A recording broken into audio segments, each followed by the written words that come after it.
The suspect in a triple homicide case in New Lisbon makes his first court appearance. The charges he faces in reaction from a parent of one of the victims. Plus, students at Abundant Life Christian School returned to class weeks after the deadly shooting there. What one counselor says the goal is for day one. And later, News 3 Now sits down with Madison Mayor Satya Rhodes Conway to learn more about a recent proposal on fixing the area's lack of housing. We welcome you to News 3 Now at 6. The man accused of a triple homicide in New Lisbon made his first appearance today in court. Police arrested Virgil Thu after he was on the run for more than a week. Tanasia Shaw talked to the victims' families outside the Juneau County Courthouse. He took 3 beautiful souls from this world. And 2 of them didn't even know what it was to be an adult. A community mourning after a woman and 2 girls found dead in a New Lisbon home. And we're all 3 families mourning together because we all knew everybody. Elizabeth Koba, Skylar Sorensen, and Alex were found on December 30th in Virgil Thu's home. I hope and pray every day that when he opens his eyes, he sees all 3 of their faces. Every time he closes them, I hope Alex haunts him. Virgil and Elizabeth raised Alex. Skylar Sorensen and Virgil Thu are cousins. Family knew the 4 would be together for a sleepover before the new year. That was her daddy, and he took her from us.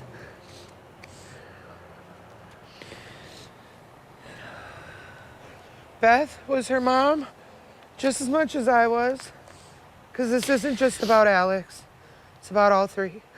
According to the criminal complaint, Thu admitted to shooting each of the victims, and the autopsy said each of them were shot in the head. Now, a close, blended family is left with memories. Beth was very bubbly and bright, always had a smile and a hug. She brought joy to everybody around her. I tell everybody we lost an earth angel. Count 3, first-degree intentional homicide. Thu is being held on a $5 million cash bond. And did cause the death of EAK with intent to kill that person. I don't think he should have had a bond. Period. His next court appearance is in February. Reporting in Juneau County, Tanasia Shaw, News 3 Now. Tanasia, thank you. And if you or a loved one are suffering through domestic abuse, there is help. You can call Domestic Abuse Intervention Services Hotline. The number is 608-251-4445. Students at Abundant Life Christian School are returning to their classrooms today for the first time since last month's shooting. In a video sent to families ahead of today's return to school, ALCS Principal Doug Butler said staff has been trained to offer trauma-informed care to their students. According to the National Association of School Psychologists Recovery Guidelines, returning to school helps establish stability and is associated with less traumatic stress. Counseling psychology professor Travis Wright says what's most important today is simply making students feel safe. This is going to change the way they view the world, and it's going to take a while for them to reorient themselves to this new understanding or to integrate what's happened into the way that they view themselves in the world. So, today the goal is to help the kids get to school, get through the school day, feel safe, supported, validated, heard.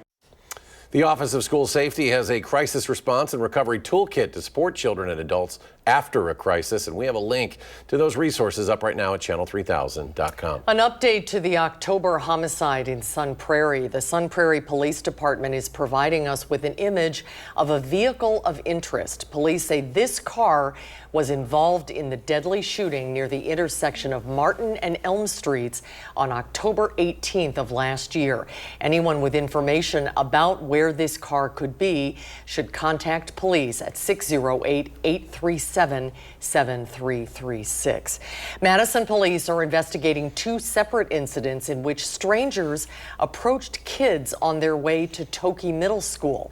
Police say both incidents happened Wednesday, one near Leland Drive and Balsam Road, when a man told a student that he worked for a rideshare company and offered the student a ride. In the other incident, a driver pulled pulled over and motioned to a separate group of students to get in his car near Gilbert Road and Dorset Drive. The students say the man drove a silver or gray sedan. Police have not arrested anyone, and they say it's unclear if the incidents are connected. Anyone with information should call Madison Area Crime Stoppers 608-266-6014, or you can submit a tip anonymously at p3tips.com. One person is dead after a crash between a semi and plow truck today. It happened on the interstate southbound. According to the State Patrol, a Rock County Highway deputy plow truck was clearing snow on the shoulder, and that's when a semi hit the plow from behind. The semi driver, a 59-year-old Milwaukee man, was pronounced dead. The plow truck driver was not hurt. Well, we saw just a dusting of snow today, but more could be on the way this weekend. Here's Alex with the weekend forecast. You betcha there. We've got dusting right out here on the patio. Doesn't take much to make slick spots, and more slick spots are a possibility as we get on into Sunday, because even more snow in terms of totals are on the way to southern Wisconsin. Could be impactful enough that you may want to just slow it down if you have any travel. On Sunday, our overall chances are actually quite high, and that actually starts as we look at our snow chances. Just follow the line as we head towards Saturday going on into Sunday. We see our snow chances go into that moderate to major category across southern Wisconsin, starting as early as maybe 10, 11 o'clock tomorrow night, more likely during the early morning hours on Sunday. Right now, radar 3000 showing just a spattering of snow flurries and snow showers. Some of the more concentrated areas of snow showers are now out of Dane County. We go to the south over towards Janesville, just southeast of Janesville, a few flurries and light snow showers. And then as we widen out here and take a look at future track to plan our evening, again, just a couple of light snow showers and flurries. Should not mount to much more than just a few flakes, not even expecting a dusting out of any additional snow overnight. Temperatures as we plan our evening, slowly working our way down to about 22 degrees when you join us again at 10 p.m. And we'll get into the teens tonight, which is actually just a couple degrees above normal.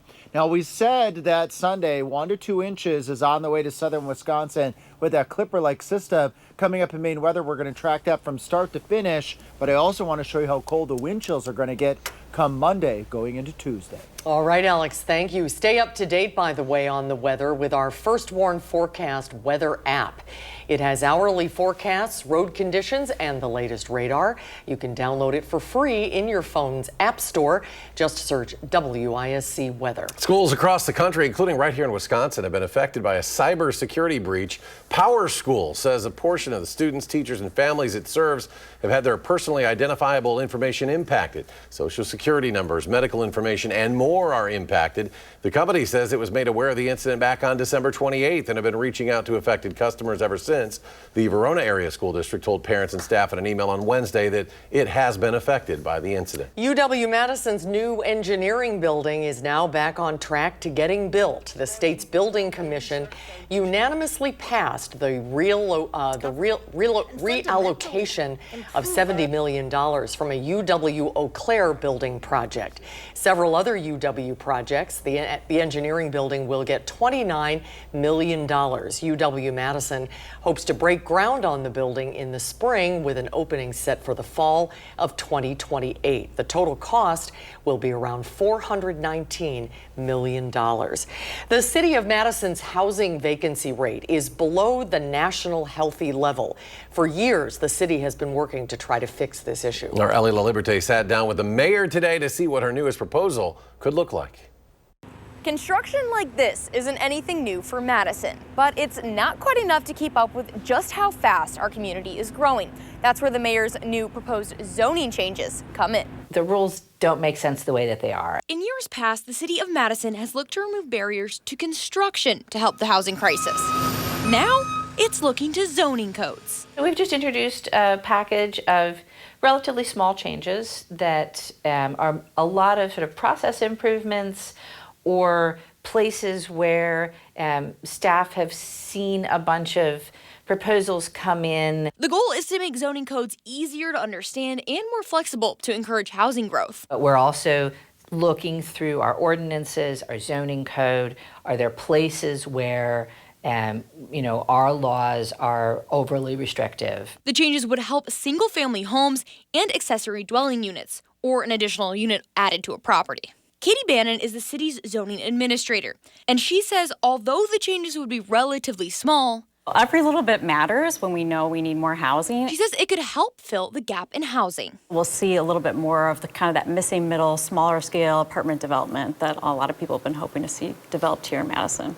Anything we can do that makes it a little bit easier to create a home for someone in the city of Madison is going to help solving our housing crisis. The changes will be introduced at the Common Council meeting on January 14th. Reporting in Madison, Ellie Oliverte, News 3 Now. Ellie, thank you. Now, to see a list of proposed zoning ordinances changes, you can go to cityofmadison.com. Still ahead at 6, the Kalahari Resort announces a massive expansion. And the latest from the devastating wildfires in Southern California. We'll hear from a UW professor with close ties to the area on the outlook of the fires.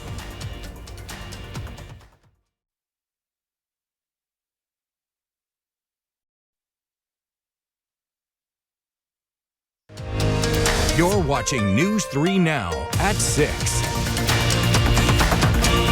Now to Southern California, as several wildfires continue to spread across Los Angeles County. More than 55 square miles have burned so far. 11 people are now reported to be dead. More than 10,000 homes and other buildings are destroyed. Earlier today on Live at 4, an assistant professor with the UW-Madison Atmospheric and Oceanic Sciences Department talked about the devastation and the impacts.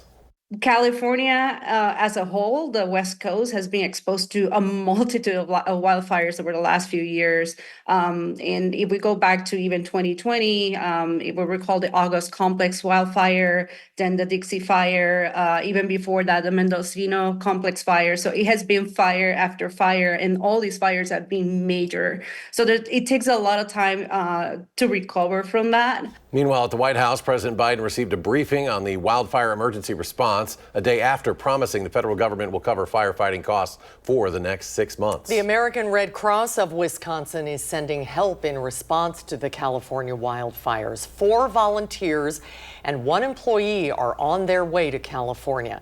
Now the group says it plans to send more soon. If you would like to help people affected by the fires, the Red Cross says you should write, quote, California Wildfires 2025 in the memo line of a check and mail it with a completed donation form to the address of your local Red Cross chapter. You can find donation forms to do that at redcross.org/donate. The Kalahari Resort in the Dells is growing. Officials say it is an $85 million project that'll span 75,000 square feet. The glass-enclosed open-air water park will feature 3 new water slides and 2 6-person raft slides, along with a 4-lane racing slide. At this time, there's no word on when the expansion will start or wrap up. Still ahead, Kohl's makes some tough decisions as it continues to try to improve sales. And police in southeastern Wisconsin make a wild arrest at a fast food drive-thru. The scene caught on camera and what they found in the vehicle afterwards. And how much more snow will we see through the weekend? Alex returns his complete forecast after a short break.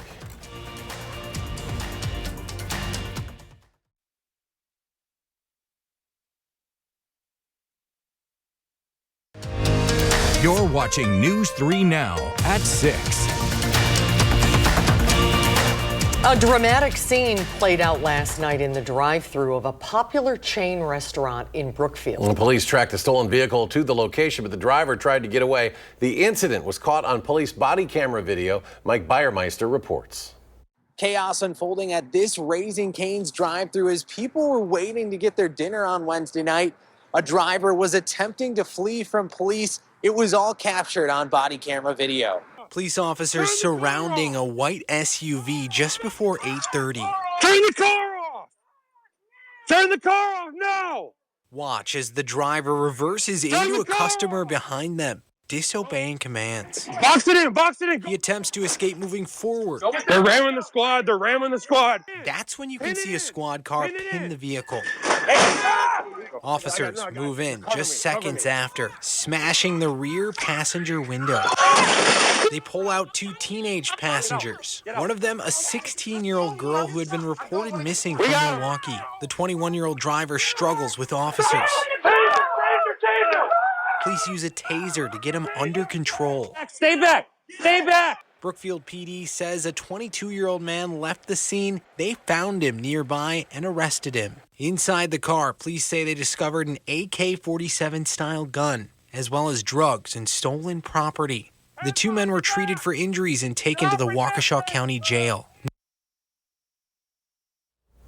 Retailer Kohl's is closing 27 stores as it looks to improve profits and sales. The Menominee Falls-based chain has posted 11 consecutive quarters of sales declines and faces new leadership. Kohl's declined to disclose the number of employees affected. It said workers have been informed and have been offered a competitive severance package or the chance to apply to other open roles at Kohl's. Some flurries today. More could be on the way this weekend. Alex has the complete forecast. Eric, we're just hours away, really about 24 hours away, I should say, from yet another snow. And this one's going to amount to more than what we saw this morning. It's a Clipper-like system, which we've been talking about in the First Warn Weather Team for days now. The timing for the snow, midnight as we go into Sunday, through 6 p.m. on Sunday, looking at 1, maybe 2 inches possible. Let's track it together here. Boscobel, Lone Rock, Dells, Madison, Janesville, all the way up to Camp Douglas and Wautoma. We have snow starting at midnight on Sunday. Widespread snow as we head towards 6 o'clock Sunday morning. A little bit of a break over portions of southwestern Wisconsin. That break is going to move off towards the east as we go into the afternoon hours. We call this a dry slot. This is dry air that's getting pulled into the Clipper system. The heavier snow totals are going to be up towards the north in central and northern and northeastern Wisconsin. Still thinking an inch here across a good portion of southern Wisconsin, heading up towards Green Bay, maybe 1 to 2 inches with this Clipper-like system because we're on the south side of the Clipper system. Usually the north side is where you have the heavier totals. Now behind Clippers, it's very common for temperatures to get cold, and we're expecting wind chill values. This is what it will feel like as we head to work and school. On Monday, we'll feel as cold as -8 in Madison, maybe as cold as -15 in Camp Douglas. But it's Tuesday morning that has my attention right now, where we could be looking at wind chills 20, if not a little bit colder than 20 below zero. That would be alert day criteria for southern Wisconsin for Tuesday. The good news is this brief period of polar air behind this Clipper-like system is Monday going on into Tuesday. We inch our way up to 20 by Wednesday, and then we're at 35 degrees by Friday. We got another swing, though, on the way. So this is a bit of a change in our 10-day temperature outlook, where we were looking at staying close to normal, but we got a couple of polar air masses that are going to sneak in here. We could be as cold as 5 degrees. That's the high temperature that following Monday. So we're keeping an eye on these polar air masses coming back to southern Wisconsin and bringing us those brief periods of bitterly cold temperatures. Just a few flurries across Dane County right now. We swing down to the east on 39, maybe a couple of snow showers over towards Janesville. We'll head off towards the southwest into southwestern Wisconsin, over towards Platteville on Highway 81, heading over to 151. We got a snow shower as well, but not expecting widespread snow shower activity tonight. Not expecting anything more than just a few dots out there. Not even a dusting is expected tonight, but those better chances for snow come in again by Sunday. 29 in Madison right now. Temperatures falling through the 20s. 19 by the time we get into the early morning hours of Saturday. There's that Clipper system on Sunday. Cold Monday and Tuesday. Warmer by Friday. And then we take a big dip again by the following Monday. And coming up in sports, the last time the Packers played a playoff game in Philly, it worked out for them. The similarities from that season to this year are next on News 3 Now.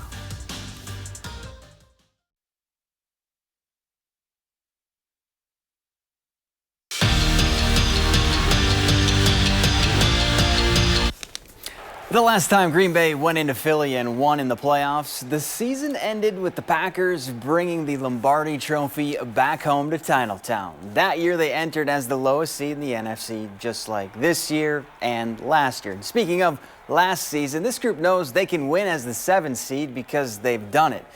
But Jordan Love knows last year's success doesn't mean much this time around. I think it definitely gives you confidence. Especially last year, it gave me a lot of confidence. I think just the way we played and executed as an offense, gave us a lot of confidence in that time. But like we said, it's a new faces, a new team, and we got to go out there and do it again. We can't live on what we might have did last year against Cowboys, things like that. It's rivalry week before Wisconsin with Minnesota in town for the 2025 edition of the Border Battle. And the Badgers have had the bragging rights in this series for a while. Greg Gard's squad has won 7 straight in the series and 20 of the last 22 meetings. And even though the Gophers enter winless in Big Ten play, the Badgers know you can throw out the records anytime these two teams play. Just get another win. They're a very good team. I know they might be 0-4, but I mean, it's Big Ten play. Everyone's good, so we just got to focus on what's ahead of us and get the job done. It's a Big Ten. We know what to expect. It's going to be a physical game. It's going to be, if shots not falling, who knows what's going to happen. So we got to be locked in all week in practice, and then come game time, we're going to treat it like it's another high-level team because they are. And it's your final reminder to watch this week's Wisconsin Huddle with Layla Edwards. Show airs in just a couple of minutes right here on News 3 Now. That's show 20th of the season already. Not that you're counting. Not counting. That's 20. Quick final check with Alex. Yeah, everybody's got our attention on Sunday, and that's because we have a Clipper-like system that will bring 1 to 2 inches of snow across southern Wisconsin. 1 inch is the most likely amount. This will be from 12 a.m. on Sunday through about 6 p.m. on Sunday. Following that Clipper-like system, we get a brief polar air mass Monday going into Tuesday. Could have wind chills. We're keeping an eye on this Tuesday morning to 20 below zero. And as I was mentioning earlier, that would be alert day criteria for that level of bitter cold. But we do warm up by the end of the week, followed by maybe another dip in the temperature. So we'll be keeping an eye on the snow and then that cold for Tuesday morning. All right, Alex, thank you. And thanks for joining us for News 3 Now at 6. Have a good evening, everybody. Hope to see you back here tonight at 10.